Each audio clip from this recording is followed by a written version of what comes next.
Oo nga, yung coconut, ginawa siya ice. Masarap to kayo doon sa tinimpla doon sa ako. Mas masarap. Yan. Ah, okay na. Oo, masarap na yung lasa. Okay pa din. Tikman mo lang.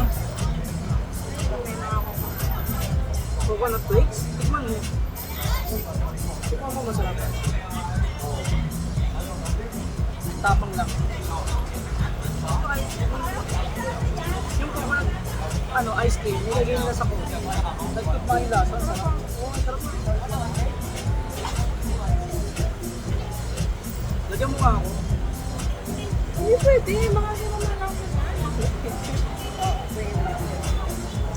Lagyan mo. Yabang na ito. At